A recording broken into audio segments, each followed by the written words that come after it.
400 feet. Arrive at Riptide RV Resort on the right. Take an adventure with us. Take an adventure with us. Life's not a drag, let the cat out the bag. No time to worry or fuss.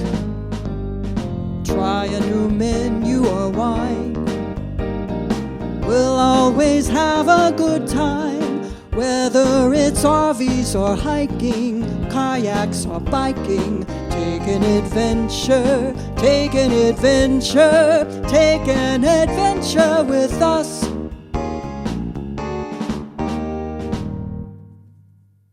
Hi, I'm Michelle. And I'm Brian. And we are cruising with the Colemans. So as Brian's cup says, life is better by the campfire. But when you don't have a campfire, No. you know it's better? Life is better by the ocean. Absolutely. Where are you, Michelle?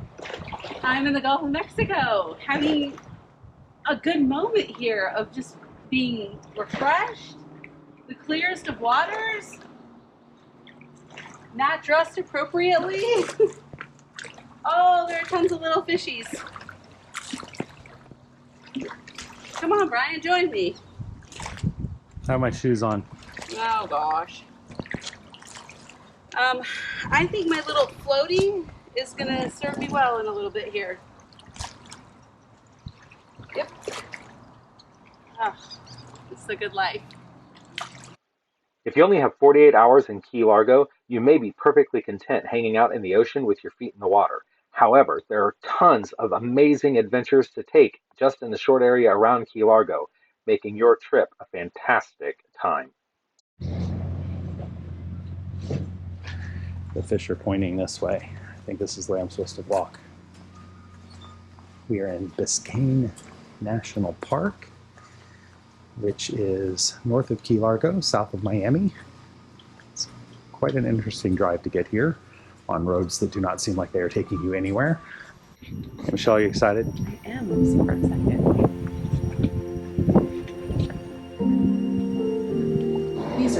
Look at this. This is all garbage made from, or art made from garbage. Could be. It's stunning. Oh, look at on the walls. Oh my gosh. There are wire nuts and bottle caps and plastic beads.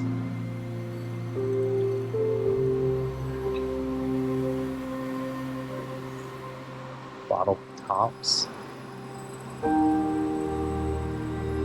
Beautiful art exhibit. Big Blue Cassiopeia. It's all recycled items.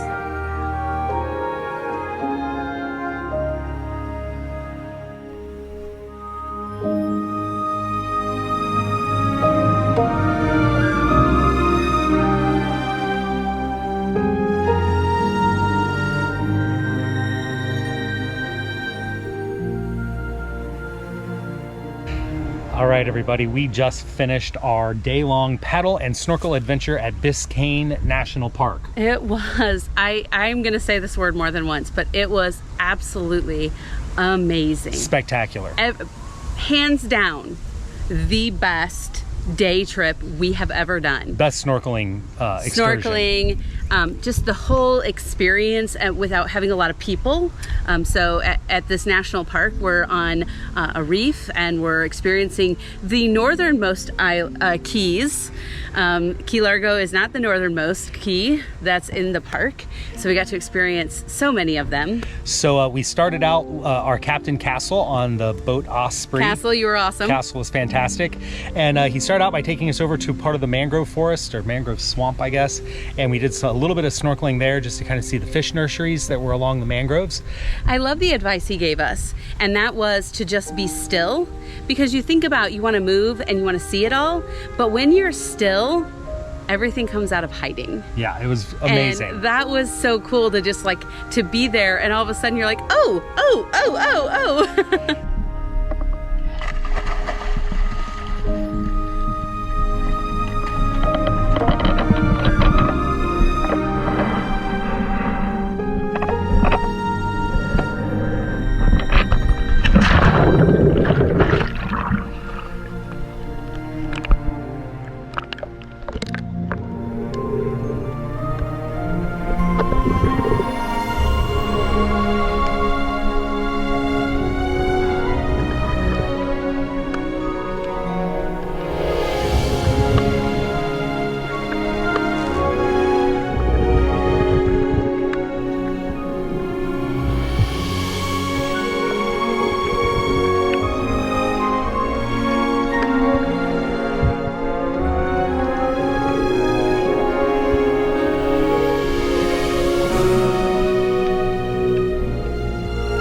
Then we went into Jones Lagoon, which is apparently a place that not very many people visit because there really aren't any maps of it to navigate it.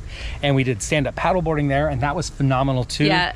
The water was anywhere from 6 inches deep to maybe knee deep, waist deep in there. Let me tell you, if you don't know anything about Jones Lagoon, if you don't know the story, which actually creates the story of Biscayne National Park, I want you right now to literally pause this video and go Google it, because this is a story of true American dream. It's really amazing. Israel Jones, an African American, back in the early mid 1800s, bought the land, started a farm.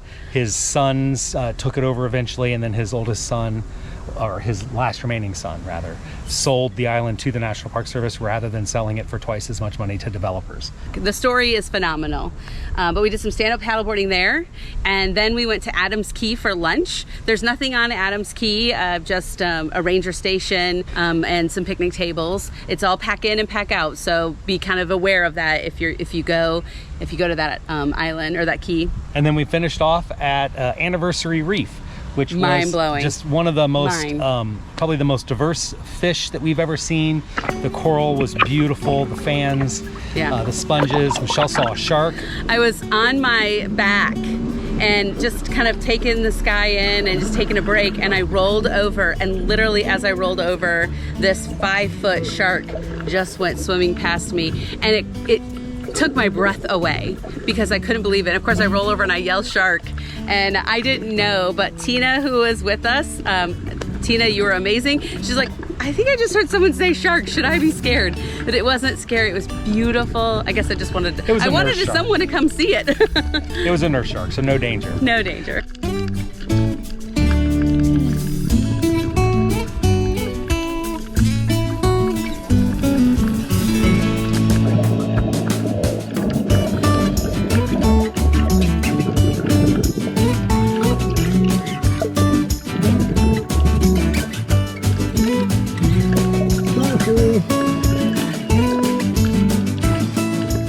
The Biscayne Institute, which runs the tours here, is absolutely fantastic.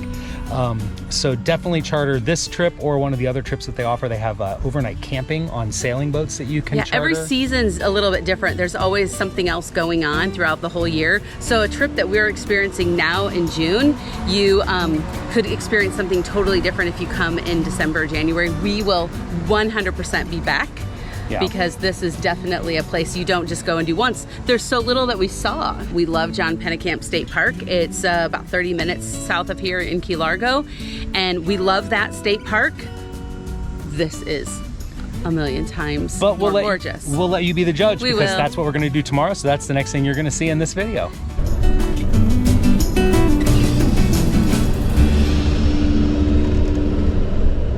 Today, our adventure took us to John Pennekemp State Park here in Key Largo.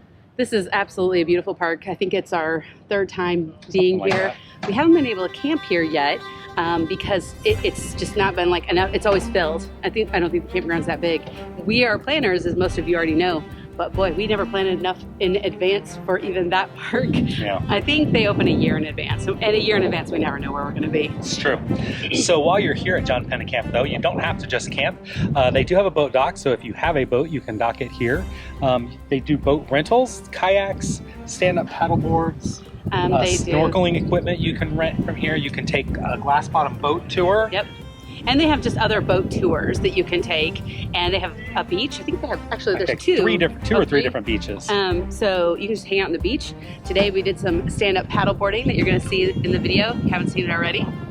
And it's a great place to kind of come and hang out for a day. I think the admission for 2 adults was $9. That was just the state park admission fee. And then we rented the paddle boats, or the paddle boards, stand-up paddle boards. And the rental on the paddle boards for 4 hours was $100 for 2 boards. So $50 a piece. You can also rent 2 hours for $40 per board. I don't know what the kayak prices were because we weren't looking for kayaks today.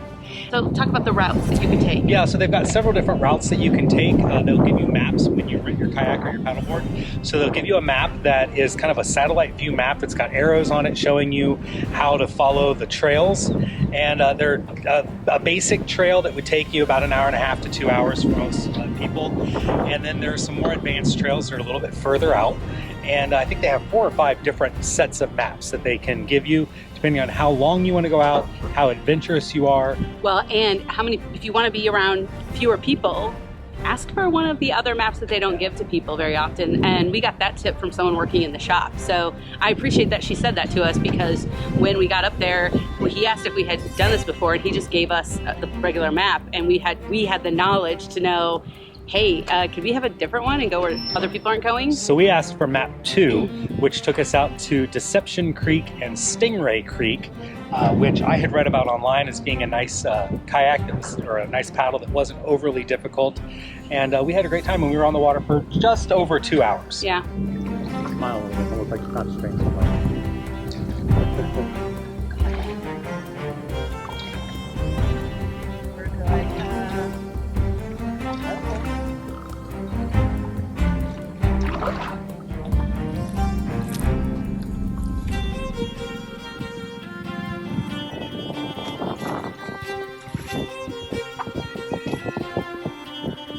It was a great time. Got back, got some lunch, just walking around the park now and checking out what they have. They had live music here earlier today. There is an aquarium here. However, it is currently closed for renovation. That and the visitor center. And the visitor center is closed for renovation. They do have some hiking trails and a boardwalk, so there's plenty to do here to keep yourself busy for the entire day. Plus, the beaches look pretty nice. You can just hang out on the beach and enjoy the sun and the water. So hit that like button if you enjoyed what we're telling you about with John Pennekemp State Park. Make sure you subscribe, because we're going to take you to a lot of fabulous places this summer. It's true. Because our goal is always to take an adventure with you.